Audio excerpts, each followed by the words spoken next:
Warning, I say a lot of bad words. If you're under 13, you probably shouldn't be watching this.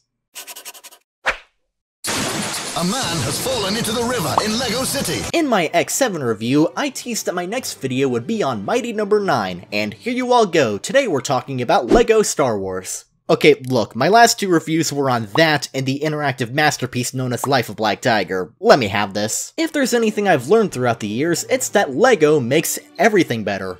Case in point, Star Wars. I've been a big Star Wars nerd since probably some time before my parents fucked. Movies, animated shows, video games. As far as I can recall, this whole series was the first thing I was ever a big fan of. Even if more than one of the core films are less than perfect, I can at least find something to like in every one of them. Even the ones the internet tells me I'm supposed to hate, which would be pretty much all but two of them, god damn it. So when kid me saw a commercial combining her 3 favorite things ever, safe to say that my parents probably hated my stupid ass for never shutting up about it. With this game suddenly having an explosive resurgence in popularity, as well as that upcoming LEGO Skywalker Saga game, I was in the mood to revisit one of my favorite games as a kid to see if it still holds up. Also, to brutally tear off some stormtrooper arms with Chewbacca. That is always going to hold up. I should clarify that Complete Saga, which is the version I'm tackling, is basically a combination of LEGO Star Wars the video game, which covers the prequel trilogy, and LEGO Star Wars 2 the original trilogy, which covers the holiday special. Complete Saga is basically the same as both those games, with a few extra bells and whistles thrown in, and a few alterations made to the first game's levels to better resemble the sequel. Every time you start up the game, the characters you play as are young Obi-Wan Kenobi and Qui-Gon Jinn, whom because of the internet I can no longer unsee as LEGO Post Malone. Thank you, internet. The main hub is the Mos Eisley Cantina from A New Hope, and I always found this place super charming. It was pretty cool seeing this whole place fill up with characters as you unlock them throughout the game who you could just tag and play as on a whim. One of my favorite things to do was just slaughter people and start a big ass bar fight. It's so dumb, but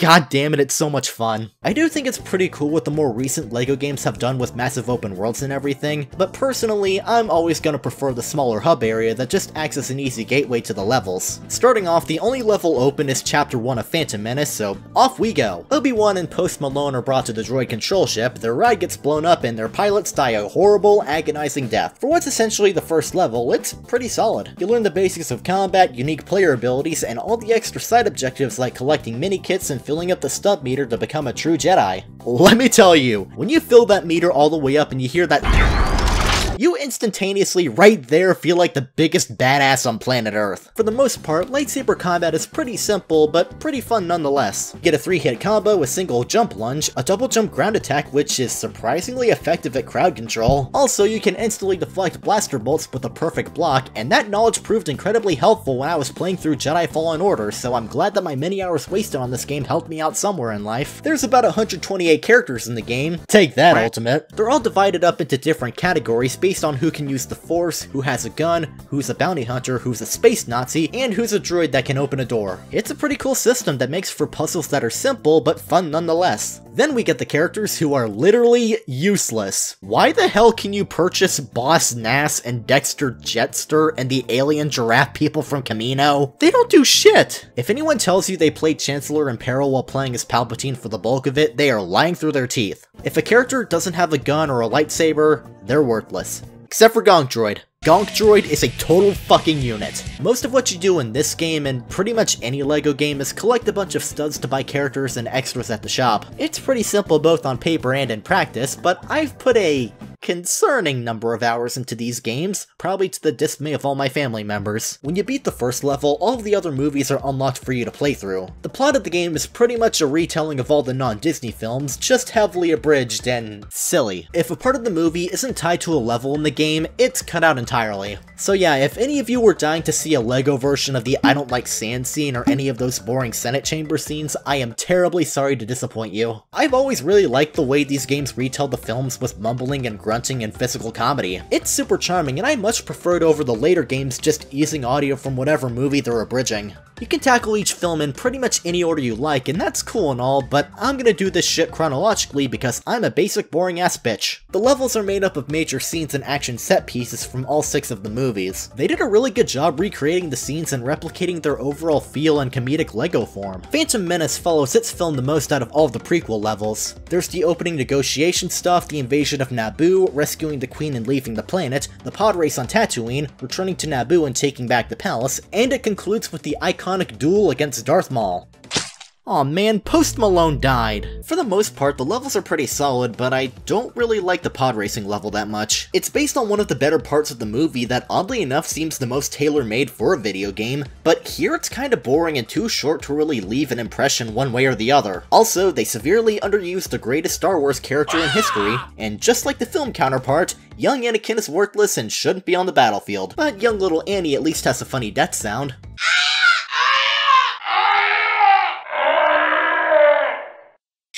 Attack of the Clones is a pretty boring and uneventful Star Wars movie, and unsurprisingly, most of its levels are set on Geonosis, the one part of the movie where anything fun and interesting actually happens. Aside from the speeder chase on Coruscant and the investigation thing on Kamino, everything else takes place during the final act of the movie. Attack of the Clones is the movie that got the biggest facelift in Complete Saga, because the first level didn't even appear in the original game, and the gunship level got reworked into a vehicle stage reminiscent of the ones in the second game. Unfortunately, it's just a crappier version of the Hoth level, and I hate these lasers with every fiber of my being. That one aside, I do enjoy all these levels, and Traveler's Tales definitely did all they could with basically nothing compared to the rest of the movies. That arena battle in particular was a nice change of pace, being in one isolated location. The Droid Factory was also pretty fun. Probably helps that the scene in the actual movie is pretty much already a video game level. I first played Complete Saga on the Wii, and the game had a frequent tendency to crash a lot here. I'm gonna try to recreate it. Yeah, it was, something like this. Though I am disappointed that there wasn't a level where you play as Anakin and kill a bunch of sand people. Come on guys, let me kill them all. Not just the men, but the women. And the children too! Revenge of the Sith. Episode 3's always been one of my favorite Star Wars movies, even with some of its dumber moments. And I'm pleasantly surprised with how well it starts off here. The first level is actually a pretty impressive recreation of the opening battle over Coruscant. Granted, you can just hold down the fire button for the entirety of its runtime and be fine for the most part, but it's so hard not to be impressed with the production values here compared to the rest of the game. Most of the other prequel battles feel pretty scaled back in this game compared to the movie, so it's pretty cool that they actually did recapture the same scale for this scene. Also, if you die, this happens. Revenge of the Sith isn't exactly short on action sequences to choose from, and it goes with a lot of the ones you'd expect. Freeing the Chancellor, fighting General Grievous, disabling the trap in the Jedi Temple, the final duel on Mustafar, but why Kashyyyk? Couldn't it have been something more relevant to the plot like Mace Windu fighting Palpatine or Anakin going to the temple to kill all the Jedi? We could have killed some Lego younglings, but instead I'm dicking around in the forest with a little green Muppet and a walking carpet. This is lame. Probably the biggest highlight from episode 3 in both the movie and the game is the final fight on Mustafar. The whole time you're either running away or pressed for time to get out of the facility, and it's a pretty cool change of pace for this game. It is a bit weird that Anakin and Obi-Wan are working together to not die, considering this whole scene is them fighting. But hey, gotta work with the whole two-player co-op thing somehow. The level ends with the two duking it out, and if you have a second player in co-op, you actually duel the other player instead of an AI, which, I'm not gonna lie, that's actually pretty cool. Though Anakin is not defeated by the high ground. What the fuck, guys? Did you actually watch the movie? I've always much preferred the original trilogy levels over the prequel levels, since they're more meaty, they have better puzzles, and I feel they make better use of their source material. Unless you've been living under a rock for the past entirety of human existence, I'm pretty sure at least all of you know the plot of Star Wars. They cover just about every iconic scene from the original trilogy. For the 5 of you who haven't experienced this masterpiece, any part of the original movies that's pretty substantial and important to the story more than likely has a level based off of it. From the first scene that started it all to both Death Star assaults to the Battle of Hoth to the confrontations with Darth Vader and Sheev. This may sound weird to say, but they somehow managed to make all the iconic battles feel more grand in LEGO form than they were in the actual movies. Like, the amount of detail they put into the Battle of Hoth in particular is just...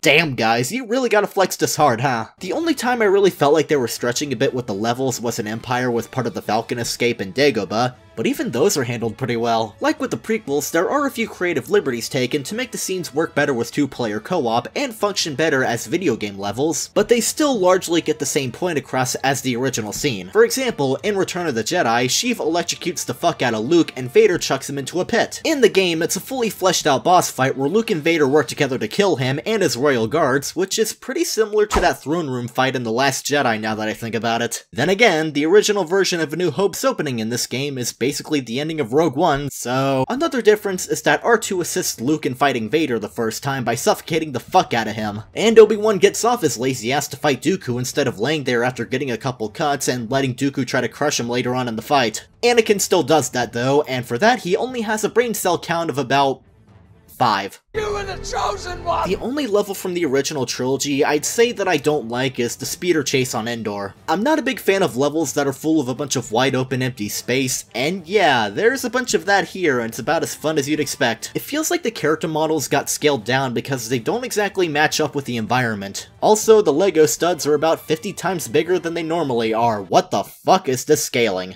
The only big accomplishment you make in this level is blowing up this thing, but it appears perfectly intact in a later scene, so good to know that I accomplished less here than I did in all of grade school. By the way, game, no, fuck you, Han shot first, Greedo did not shoot period, you're wrong, I hate you. To me though, the real fun always began with free play mode when you went through each level again with characters who absolutely do not fit in that part of the story. Want to stow away to Naboo as Darth Vader? Ever want to have grown-up Boba Fett murder his dad in cold blood? Want Palpatine to fight Darth Maul before he did in the cartoon? Want Kit Fisto to slaughter Jar Jar Binks on Mustafar? I do, but the game won't let me. You basically have to play like that to unlock everything in the game, like all the mini-kit pieces and red bricks that you weren't able to grab while playing the game normally. Each movie has 2 levels where you go around collecting 1 million studs in under 5 minutes, which for kid me were the hardest things ever, but for adult me, just running around shooting a bunch of shit like a drooling idiot worked out pretty well. You also get a bonus level based off that one scene in Phantom Menace where they just ripped off the Death Star run in the first movie. That in the original versions of updated levels in the first LEGO Star Wars game, which are pretty fucking awful looking back. I don't like either of the updated levels, but their original versions make me appreciate them just a little bit more. Also, 2 other levels where you walk around Lego City destroying everything and collecting a million studs. They start out cool, but after a while you just end up searching the level for wherever the hell those last few studs are until you get bored and annoyed and quit. And that was LEGO Star Wars: The Complete Saga. I hadn't played the game in quite a while, but coming back to it as an adult, it still has all the fun and charm I remember so fondly from it as a kid. It's pretty easy to tell that Complete Saga is 2 games fused together, given the quality difference between the first and second half of levels available, but honestly it's the best and most widely available way to experience both games. There's so much attention to detail put into it that you can tell how much love for the license the dev team has. Even little things like Luke being unable to lift up the X-Wing while Yoda can, being able to choke the fuck out of Gamorrean guards, and Lando never hitting Leia but instead kissing her on the hand. God, I fucking love this game, and I'm so happy it still holds up. I feel like aside from the movies, the LEGO games are gonna be the only LEGO-related thing I spend money on because I'm broke as shit and those things ain't cheap. I already invest hundreds of dollars into video games I'm probably never going to play. I don't need more shit taking up space in my room. There have been other LEGO Star Wars games that came out along with the upcoming Skywalker Saga. Those are good too, but I don't think I can say a whole lot different about either Clone Wars or Force Awakens without repeating myself a bunch. But to quickly clarify my thoughts, 3's decent, they improved combat a lot, and the base building levels are a really inventive use of the stud collecting. Aside from that, it's mostly a fun game that doesn't really do a whole lot for me. Force Awakens I really like, to be honest. The third-person shooting and revamped flying bits are awesome, and I get a pretty big kick out of exploring all the settings from the movie. I do think it's weird they have this game cover exclusively one movie, especially when The Last Jedi and The Rise of Skywalker didn't get the same treatment, but they work with the movie pretty well, and there's a ton of side stories that are really nice additions. This one game makes better use of Captain Phasma than the entire sequel trilogy did, and that's kinda sad to mention. Before Jedi Fallen Order, this was the best Star Wars game of the decade, which isn't saying a whole lot given the not great competition. LEGO's kinda just that series where what you say about one game can basically be said for all of them, even with the endless LEGO lines like DC, Jurassic Park, Lord of the Rings, Harry Potter, Rock Band?